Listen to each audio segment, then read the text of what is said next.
Indah memandang alam Nusantara mengagumi, wahai cakrawala tinggal anugerah cinta sentosa.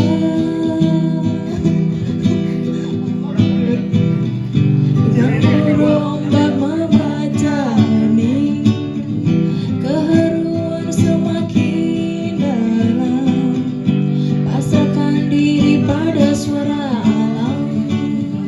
Kita kan berbau mengabdi, menggerakkan liar air liur dan rambut, berayap kehidupan hati temannya terlelah, damailah.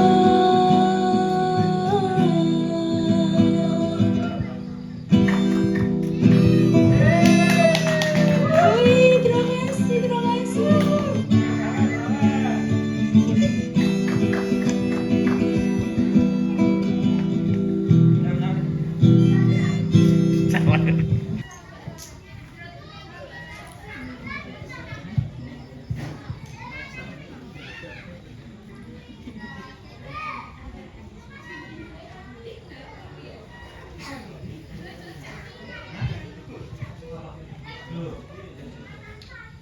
Assalamualaikum warahmatullahi wabarakatuh. Baik, selamat malam Bapak dan Ibu serta teman-temanku yang berbahagia. Di sini saya Elga Ignaza akan menemani Anda selama acara bedah buku ini sebagai moderator. Ucapan syukur kepada Tuhan Yang Maha Esa karena atas kesempatannya kita bisa menghadiri acara bedah buku pada malam hari ini. Di sebelah kanan saya terdapat lapak buku bagi Anda yang ingin membeli buku untuk dibawa pulang nanti. Dan pada acara bedah buku malam ini terdapat dua buku yang akan kita bahas. Yang pertama yaitu Animal Farm, yang kedua yaitu Rainbird. Di sebelah kanan saya terdapat pemanik pertama yakni Mbak Andin Fadinka sebagai pelajar homeschooling yang akan membahas mengenai Rainbird oleh Clarissa Gunawan. Baik, dan di sebelah kiri saya terdapat Mas Faiz yang merupakan siswa dari Mandua Kota Kediri yang akan membahas Animal Farm oleh George Orwell. Mari kita mulai pada buku pertama yaitu Rainbird. Buku ini merupakan novel yang merupakan novel karya Clarissa Sugiman. Mohon maaf, Clarissa Gunawan yang menjadi pemenang di debat Novel Awards 2015. Buku ini menceritakan tentang seorang adik yang kehilangan kakaknya. Dalam buku ini begitu banyak fakta yang ternyata terungkap yang mengejutkan dari setiap misteri dan rahasia dari cerita novel ini. Mari kita simak, mari kita sambut Mbak Andin Fadinka sebagai pelajar homeschooling yang akan menjelaskan buku ini.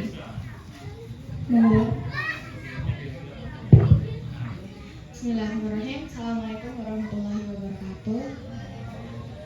Selamat malam teman-teman. Nama saya Adin dan kali ini saya membawa buku berjudul Rainbird. Ini adalah novel, penulisnya adalah seorang ibu 3 anak ternyata. Ibu 3 anak namanya Clarissa Gunawan. Penulis ini dari Singapura. Tapi sebelum itu mungkin saya akan membahas sedikit trivia. Topik yang sebenarnya bukan jadi topik utama, tapi ya gak apa-apa lah.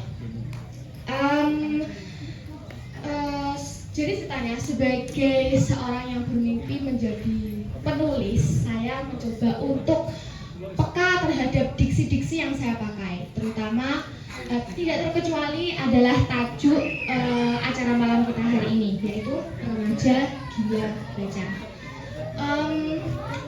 Izinkan saya untuk mengajak teman-teman sekalian untuk mencermati apa tajuk acara kita kali ini, Remaja Gila Membaca. Remaja mungkin nggak apa ya, kita bahas trivia sedikit ya. Remaja mungkin kata yang masih aman lah ya, karena remaja merujuk pada usia, dan benar saya masih remaja 17 tahun. Kemudian gila. Nah, ini masalahnya. Menurut saya, gila di sini tuh bisa dipahami dari dua sudut pandang.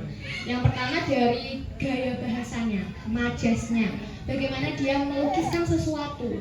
Di sini gila diartikan sebagai sesuatu yang berbeda, sesuatu yang istimewa. Kan ada kutipan yang berbunyi, di antara orang-orang yang gila, orang yang waras adalah orang yang gila. Jadi di antara orang-orang yang mulai meninggalkan kegiatan membaca, orang yang membaca itu dilihat gila, dilihat berbeda atau istimewa. Mungkin jadi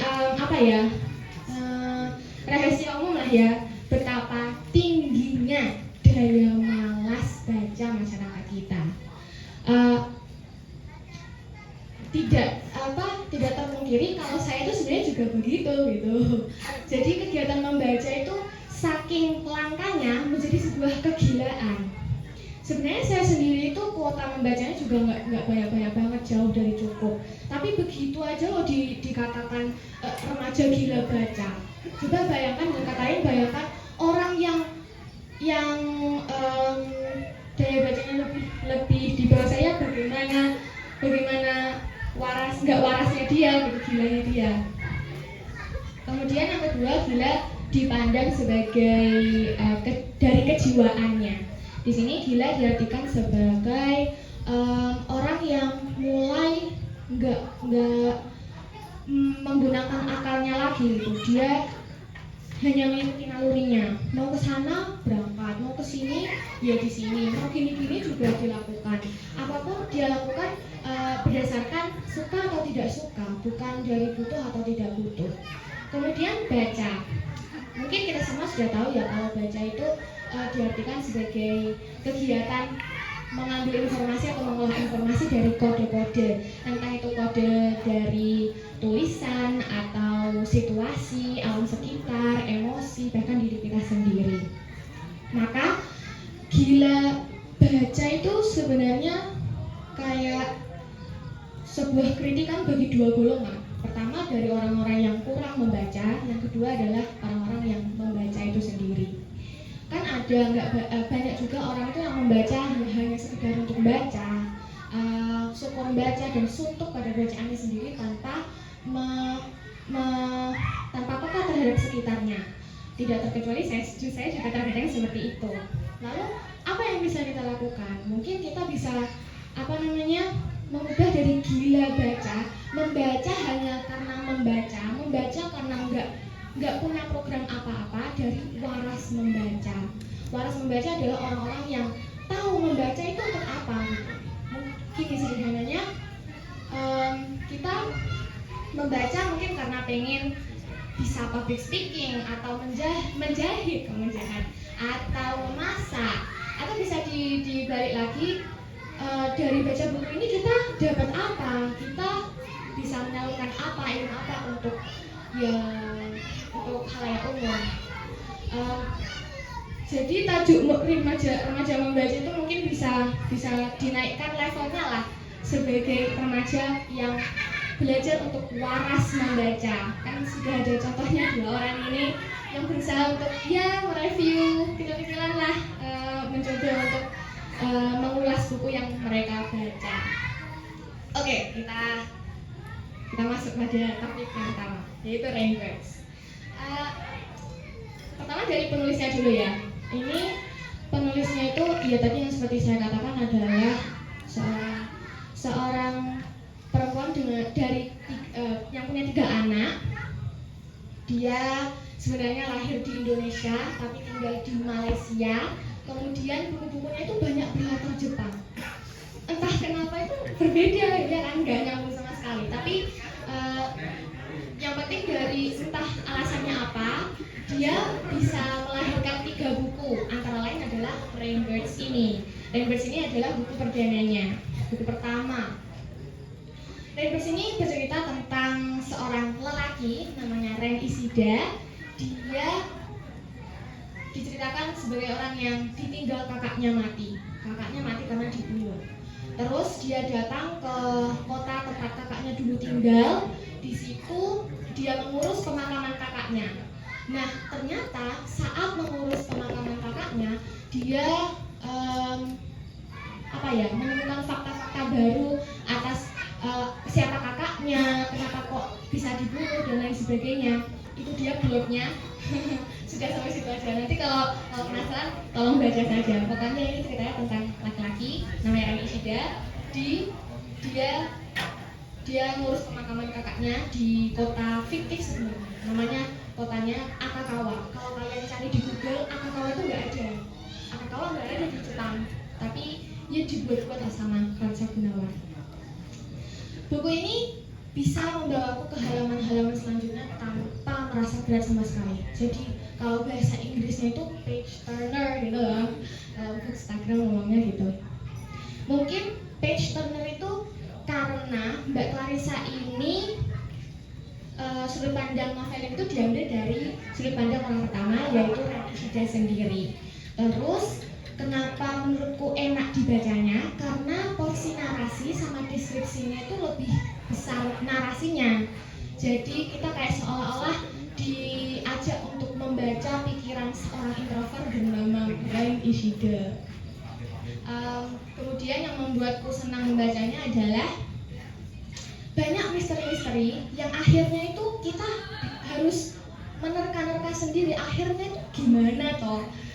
Sampai buat saya gemas membacanya. Ya Allah, kenapa kok nggak diceritakan ini, kenapa itu kenapa?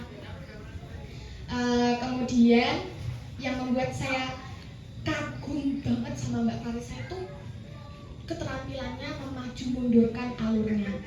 Rasanya tuh kayak nggak ada rasa mak jegagik atau loncatan yang tiba-tiba ke belakang, terus ke depan lagi ke masa sekarang, ke belakang lagi ke masa sekarang lagi. Bridgingnya tuh sangat dahsyat sekali. Menurut saya seperti itu. Meski saya akui kalau kecepatan alur di cerita ini tuh sedikit lambat dan datar, tapi saya sangat nyaman membacanya karena bahasa yang mudah dipahami, kemudian teknik penulisan yang sangat bagus sekali, dan meskipun bahasanya mudah dipahami, pemilihan katanya tuh nggak umum. Jadi saya punya biasanya kalau saya membaca, saya punya di samping saya itu ada buku kecil untuk menulis kata-kata baru. Itu banyak sekali, ya mungkin ya gitulah, kata-katanya nggak umum. Sayangnya Mbak Clarissa ini di buku Rainbirds menambahkan adegan-adegan dewasa yang menurut saya kalau dikurangi tidak akan mengurangi apapun pada alurnya. Ya cuma tempelan aja gitu loh. Jadi teman-teman di sini di bawah umur yang ingin membaca buku ini, tolong izin kepada wali terlebih dahulu. Meskipun ya aku nggak yakin di antara kalian masih bau telan. Iya, sama seperti saya. Kalau saya sih nggak apa-apa ya, karena sudah pernah diberi pendidikan seks, meskipun ya tetap diberi awas supaya berhati-hati. Ya, kemudian ya adegan dewasa inilah yang menjadi plus minusnya Rainbirds ini. Adegan dewasa ini juga yang membuatku nggak secara personal tidak menyukai Ren Ishida. Dia itu digambarkan seperti orang yang terombang-ambing gitu loh dalam ceritanya ini. Terutama dia nggak punya patokan hidup harus begini. Kalau misalnya pohon itu kena angin, hush gitu aja. Aku sampai kaget gitu loh, dan menerka-nerka bertanya-tanya, emang lelaki Jepang itu semua sama seperti ngerti ya keren. Tuh, tapi ya kalau masalah percintaan sepertinya saya nggak akan masuk lebih dalam karena sekali lagi saya masih bautelon. Ya, buku ini menurutku cocok sekali bagi teman-teman yang pengen baca banyak dialog. Kalian nggak perlu muluk-muluk membaca diskusi yang panjang. Terus buku ini juga enak disambi dengan pekerjaan yang lainnya karena ya lambat kayak slice of life gitu loh bukunya. Tapi masih ada tegang-tegangnya sedikit. Ya, demikian dari saya. Terima kasih. Baik, diucapkan terima kasih kepada pemantik kita yang pertama. Dapat disimpulkan bahwa dalam buku Rainbird ini memiliki kelebihan yaitu kemudahan dalam pemahaman karena isinya berbentuk narasi, benar. Dengan kekurangan yaitu mengenai adegan-adegan dewasa dalam bukunya, benar. Apabila ada yang ingin ditanyakan oleh penonton terhadap pemantik kita yang pertama, tapi sebelumnya saya bertanya, apakah buku Rainbird ini mengubah pandangan Anda mengenai sesuatu, atau mungkin hanya membaca hanya untuk have fun saja, atau dapat merubah pemikiran Anda mengenai seseorang ataupun pengalaman yang Anda alami? Awalnya saya memilih buku Rainbird ini cuma untuk have fun saja. Dan saya terakhir setelah membaca itu sebenarnya nggak mendapatkan apa-apa sih, karena ya sekali lagi Ren itu karakter yang terombang-ambing dan nggak perlu diambil lah sisi itu di aku sendiri, karena ya nggak ada sih, sebenarnya datar dan hambar aja gitu sih.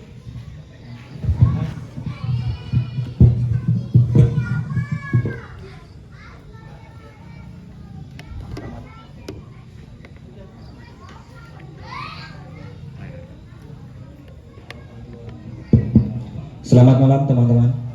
Malam.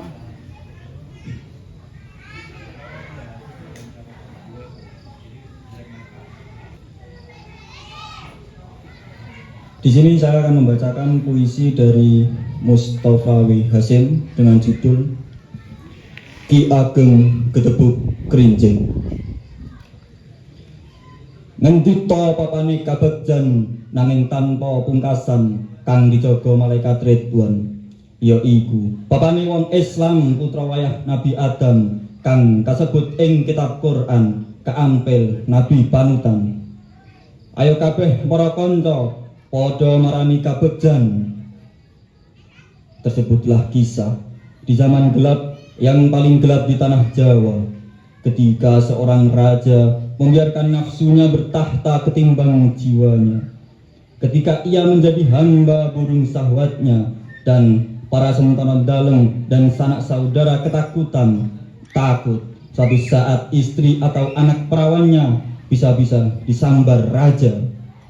Bahkan istri dalam yang jujur dan sakti saja juga disambar raja, dan para ulama yang protes diminta PP di alun-alun lalu dibunuhi satu persatu. Darah pun memanggil darah, langit memanggil petir paling menggeledek, cakrawala memanggil perahu dan senjata satria. Pemberontakan pun terjadi. Satria dari Sabrang Wetan menerobos masuk ke Daton ditaklukkan. Raja lari pontang panting sambil terus melindungi burungnya. Pada zaman seperti itulah Ki Ageng Gedebuk Kerinjing muncul ke permukaan. Ini semua memang telah diwartakan, katanya. Lihat, teriak Ki Ageng Gedebuk Kerinjing. Tuhan telah memberi kita banyak kunci bahagia bagi rakyat, tetapi raja malah menjuali kunci-kunci bahagia rakyatnya itu demi nafsu burungnya. Sebentar lagi kita tidak bakalan punya pantai dan pelabuhan, semua akan dijual pada si kebobule yang siwer matane. Raja itu menjual kunci untuk ditukar dengan belenggu, maka akan terbenggulah rakyat di negeri ini berpuluh-puluh abad lamanya. Ngendita papane kabegjan nanging tanpa pungkasan kang dijaga malaikat Ridwan. Begitulah. Untuk menaklukkan pemberontakan, raja pun bersekutu dengan sebuah kongsi dagang, tapi punya serdadu. Rakyat hilang, tanah air hilang, tapi tahta kembali didapat. Negara menjadi sekepal nasi tiwul yang seret ketika ditelan oleh rakyat yang tersisa. Sejak itu, zaman di negeri ini menjadi biar pet. Bahkan setelah dengan gagah berani para pemimpinnya menyatakan merdeka, kita telah merdeka, tapi biar pet, merdeka, biar, merdeka, pet, merdeka, biar, pet, merdeka, pet, merdeka, pet, merdeka, pet.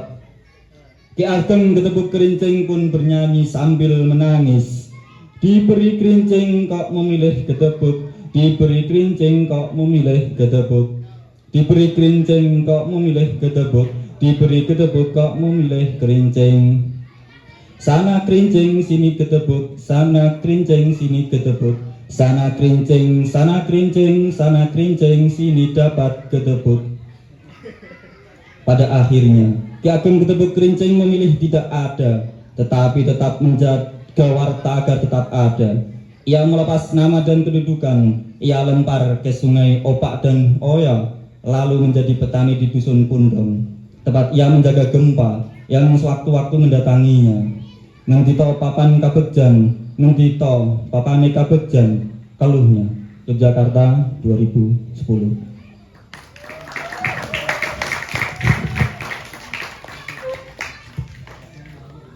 Buku pertama kita yang Rainbird dengan kelebihannya itu adalah gampang dipahami karena berbentuk narasi, dan juga itu alurnya itu maju mundur.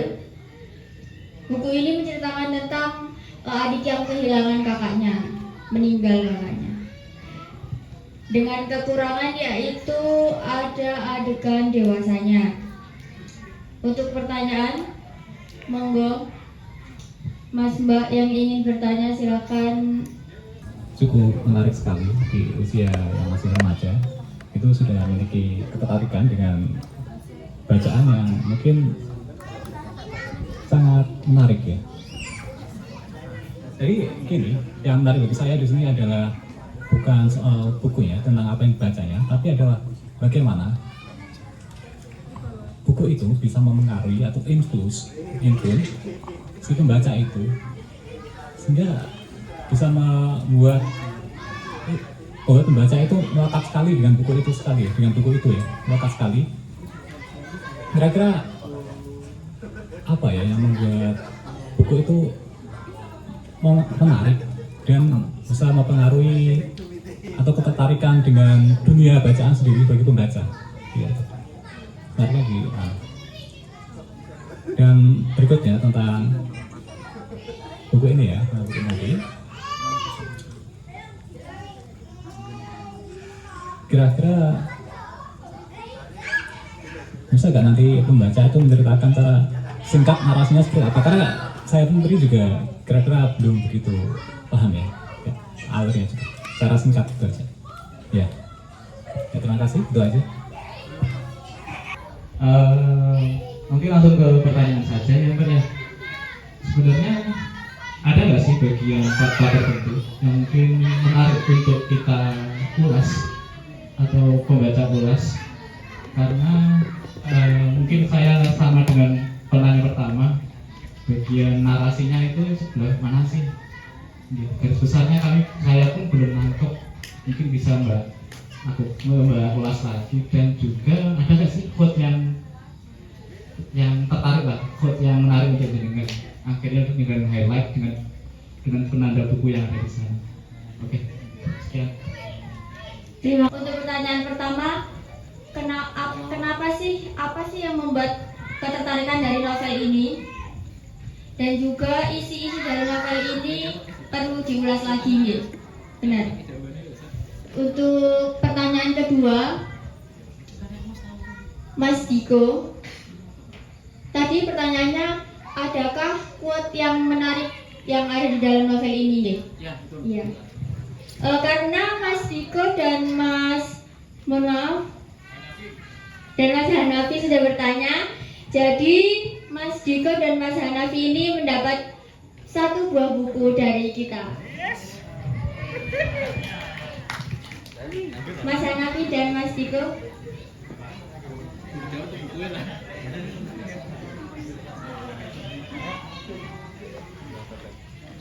Ini dipilih, ini kesepakatan aja, dipilih secara acak apa boleh milih ya? Acak ya.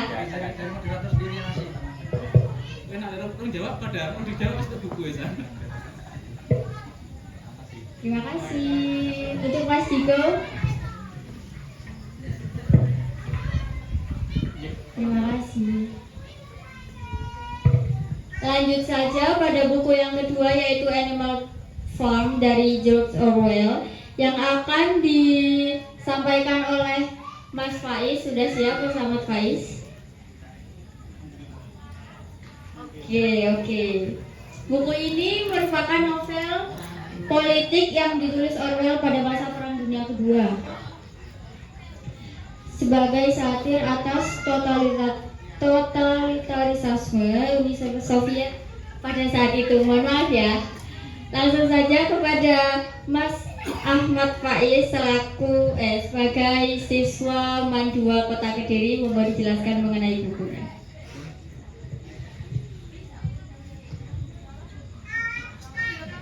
Ya, assalamualaikum warahmatullahi wabarakatuh.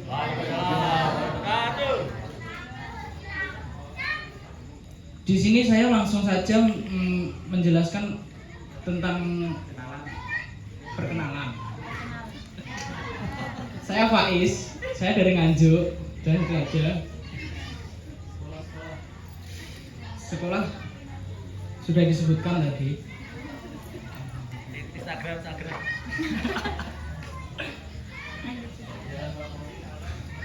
Kita langsung saja ke pembahasan bukunya ya. Jadi penulisnya yaitu George Orwell, dia memang novelis asal Inggris. Ciri-ciri bukunya itu erat sekali dengan kritik, dan rata-rata maksud saya buku yang saya bahas ini dia sifatnya distopia. Buku ini menceritakan tentang sebuah peternakan yang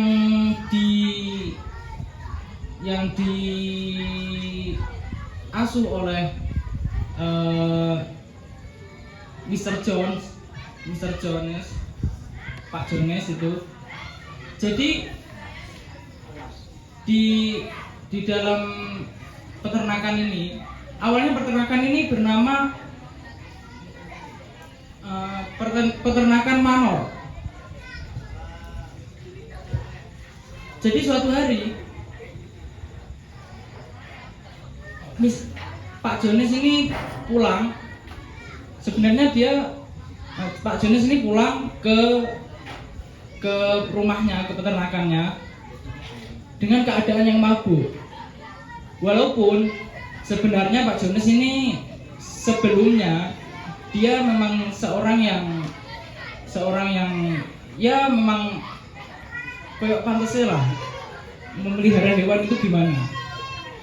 Tapi dengan kebangkrutan peternakannya, akhirnya dia ya sering mabuk-mabukan gitu di sebuah bar bernama Red Lion.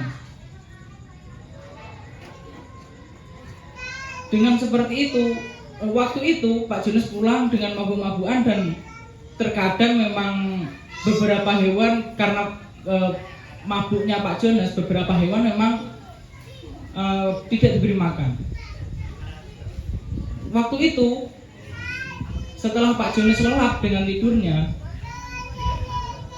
para binatang berkumpul di semacam lumbung gitu.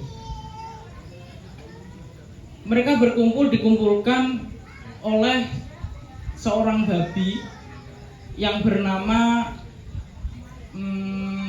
Major. Jadi di situ Major itu dia berorasi. Dia mengumumkan bagaimana dia mengumumkan bahwa sebelumnya dia itu sempat bermimpi, mimpi tentang binatang yang terlepas dari otoritarianisme, binatang yang terlepas dari eksploitasi, binatang yang setara dengan yang lain. Dia mengorasikan itu, dia mengucapkan itu kepada semua binatang yang kumpul di situ. Ada 3 babi yang memang cerdas, dan walaupun ada beberapa lain binatang yang memang kecerdasannya tidak sama dengan babi-babi yang lain, maksudnya dengan binatang 3 itu. Babi itu bernama Snowball, Squealer, dan Napoleon. Pak Jones Pak Major memimpikan bahwa suatu saat akan ada revolusi yang terjadi untuk membebaskan para binatang dari cengkraman tiran si Jones ini tadi. Akhirnya setelah itu, di situ di lumbung itu kan, setelah orasi Pak Major, dia setelah dia berorasi, ada yang namanya sebuah lagu, itu namanya Binatang Inggris. Binatang Inggris ini lagu yang memang diperuntukkan untuk perjuangan para binatang. Setelah itu waktu menyanyikan lagu itu, tiba-tiba si Jones bangun dari tidurnya dan menembakkan senapan 3 kali ke arah udara. Akhirnya bubar semua itu. Terus 3 hari setelahnya, akhirnya Major meninggal. Dan si Major meninggal. Terus beberapa hari setelahnya, hewan-hewan ini waktu malam hari, kalau nggak salah malam hari, kalau nggak siang hari ya, itu binatang tidak diberi makan. Akhirnya mereka berusaha untuk mendapatkan makanannya. Mereka berpikir kan di situ, kita sudah bekerja sesuai dengan permintaan Pak Jones, tetapi kenapa kita tidak diberikan hak-hak kita untuk makan? Dan setelah itu akhirnya ada si boxer, kalau nggak salah, boxer ini seekor kuda jantan, dia kuat sekali. Dia akhirnya mendobrak pintu penyimpanan makanannya. Dia mendobrak itu, Pak Jones akhirnya datang dan dia marah. Dari situ akar dari revolusi itu, api revolusi itu terjadi akhirnya di situ terjadi revolusi. Pak Jones diusir dari rumahnya, bahkan beserta keluarganya. Ibu Jones juga diusir dari rumahnya. Setelah itu, habis peristiwa revolusi itu, para binatang mereka berpesta pora merayakan kemenangannya. Dan setelah itu para binatang dia berkumpul untuk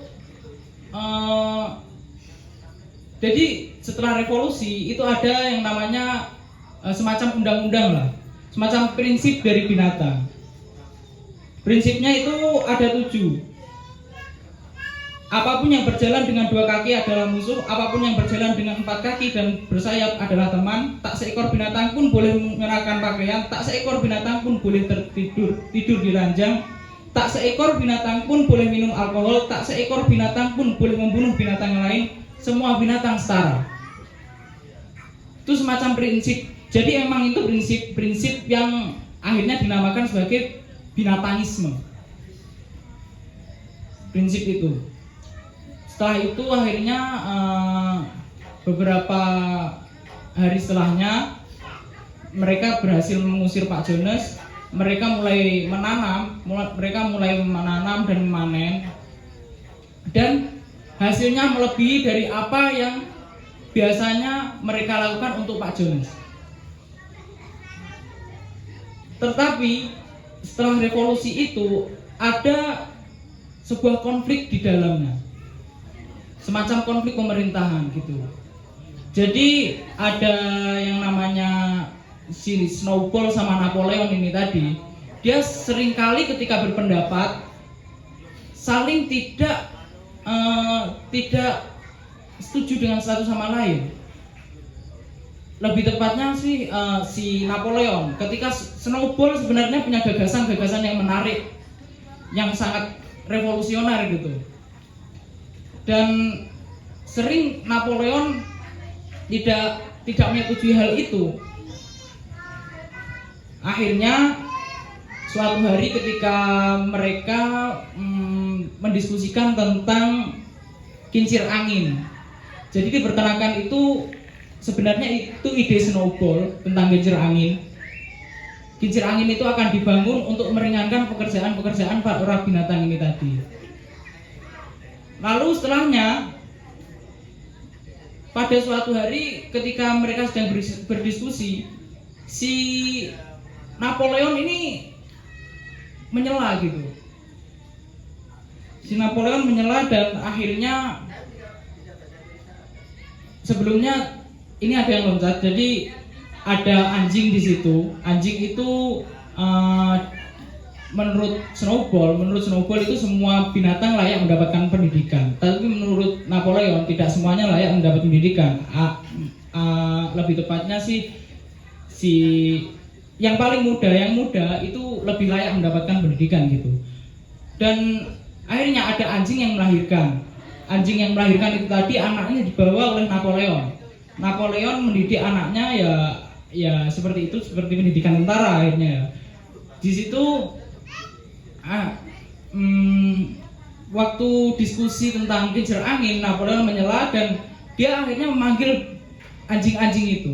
Anjing-anjing itu dipanggil untuk mengejar, untuk memangsa si Snowball karena kebencian Napoleon terhadap Snowball yang sering berbeda pendapat. Setelah itu Snowball pun lari dan dikejar oleh anjing-anjingnya. Setelah itu Napoleon akhirnya dia mengatakan pada seluruh binatang, dia mengatakan bahwa sebenarnya ide kincir angin ini ide dari Napoleon yang dibaca oleh Snowball. Di situ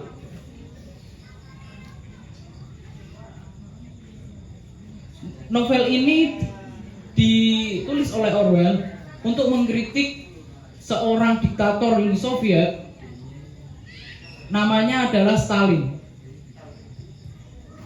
Stalin ini dia memang ya sebelum Stalin itu Lenin. Jadi Lenin itu dia memang seorang komunis. Dia memang seorang komunis yang ya memang komunis sejati gitu. Dan akhirnya si Lenin ini mati diganti sama Stalin. Sayangnya Stalin ini adalah seorang yang ya memang sesuka dirinya sendirilah. Dia memang seorang dikatakan komunis tapi dia bukan komunis. Dia hidup di negara komunis tapi dianya sendiri fasis. Beberapa hal yang tidak dia sukai, dia selalu seseorang yang berbeda pendapat dengannya akan dihukum mati. Di sini diceritakan di novel ini bahwa ada binatang yang tidak ada bukti yang kuat bahwa binatang-binatang ini bersekongkol dengan Snowball, akhirnya dihukum mati.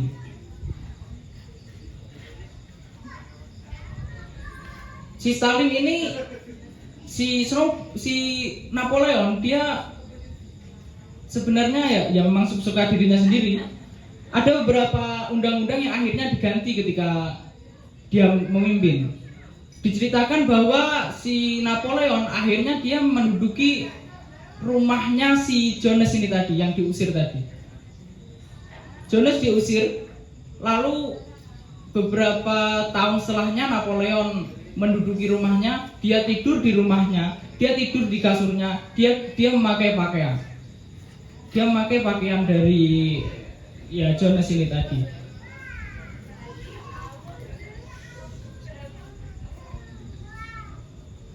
Terus ada prinsip keempat. Prinsip keempat itu dirubah. Awalnya sih para binatang ini sebenarnya dia sudah curiga. Kok Napoleon tidur di ranjang? Kok Napoleon berada di rumah? Akhirnya ada yang namanya si Clever. Dia seorang kuda betina. Dia penasaran dengan undang-undang itu tadi, dengan prinsip binatangisme itu tadi. Dia dengan temannya Clover keledai,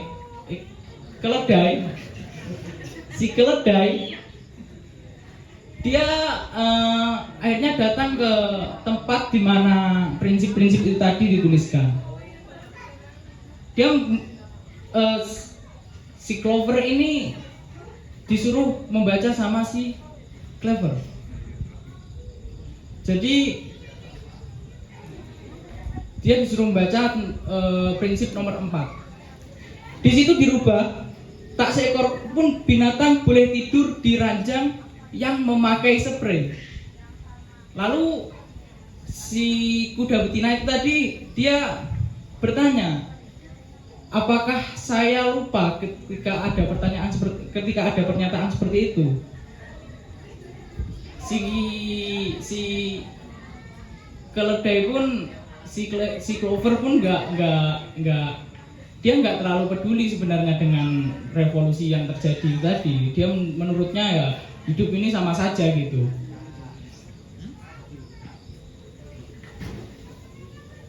Akhirnya beberapa prinsip itu dirubah, dan yang apapun yang berjalan dengan dua kaki adalah musuh. Prinsip yang pertama itu juga akhirnya dirubah. Dia akhirnya juga berinteraksi dengan para manusia. Dia akhirnya juga bertransaksi dengan para manusia.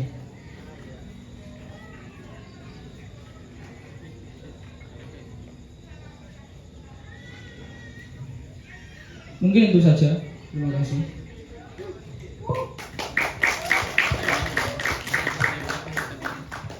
Baik, terima kasih kepada Mas Ahmad Faiz untuk penjelasannya. Yakni novel ini terdiri dari tokoh hewan ya. Mengenai yang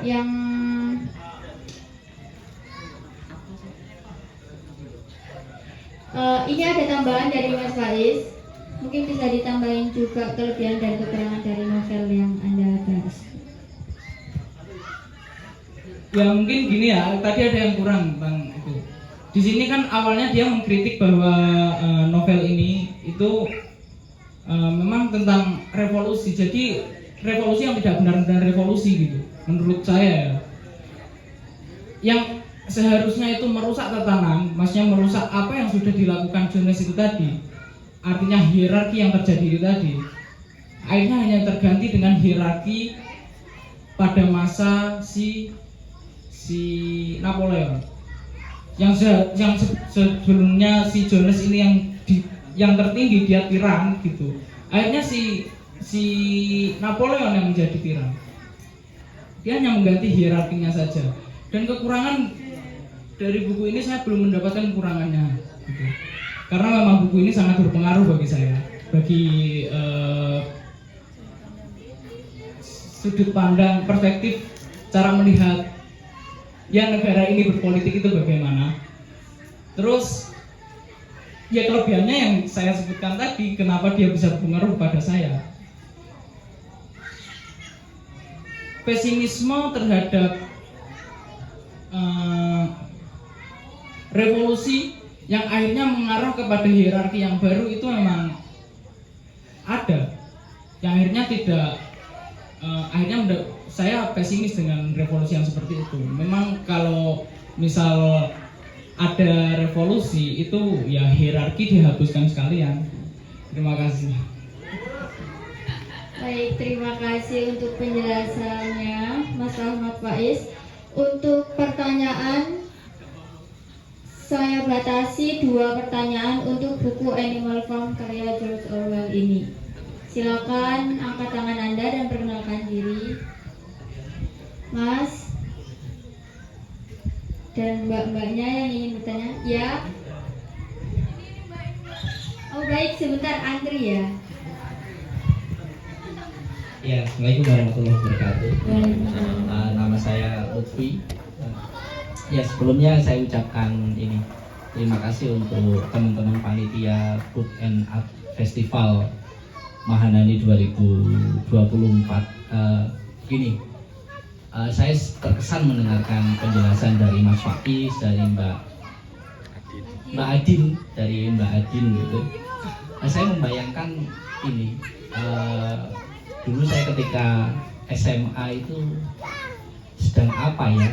Ketika Mbak Adin sama Mas Faiz itu sudah duduk di depan menjelaskan bacaan-bacaannya, saya membayangkan kalau anak-anak SMA itu, istilahnya anak-anak muda itu seperti Mas Faiz, seperti Mbak Adin begitu, sepertinya kok hidup lebih menyenangkan begitu.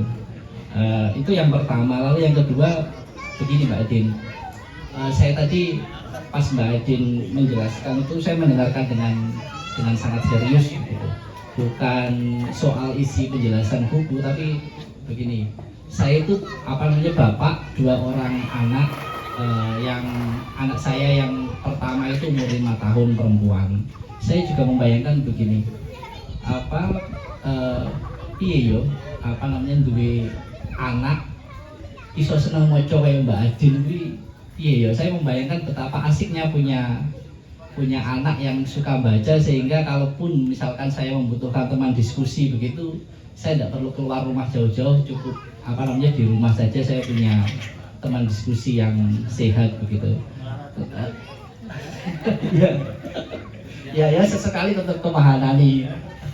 Sama ini tadi juga Mbak Adin sempat menjelaskan aneh ya, anak muda itu membaca, gila baca gitu. Anak muda gila baca. Tiba-tiba saya terbayang begini, jangan-jangan di tengah situasi zaman yang banjir informasi begitu mudah didapat dari handphone kita, ternyata jangan-jangan begini, menjadi gila baca itu adalah cara untuk bertahan waras di tengah terjangan informasi yang mungkin dangkal. Jadi mungkin tantangannya ke depan itu di tengah banjir informasi itu bukan bagaimana kita kesulitan mencari informasi, tapi justru bagaimana apa yang disampaikan Mas Faiz tadi, yang disampaikan Mbak Adin tadi, bahwa seseorang yang membaca itu ternyata memiliki kedalaman-kedalaman tertentu dalam hal memahami dunia di sekelilingnya, dan itu sangat berbeda dengan orang yang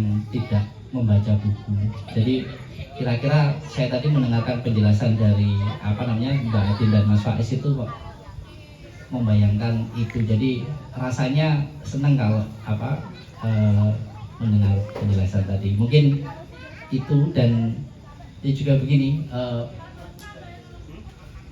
di umur saya yang sekarang ini, bahkan hanya mendengar kata distopia dan trivia saja saya tidak mengerti artinya. Jadi anak SMA tapi sudah memiliki bacaan buku yang sangat mendalam begitu ya. Inilah saya cukup kagum dengan teman-teman berdua. Mungkin itu, tidak ada pertanyaan dari saya hanya berkesan saja dengan acara ini. Terima kasih, selamat malam. Baik, terima kasih Mas Lutfi.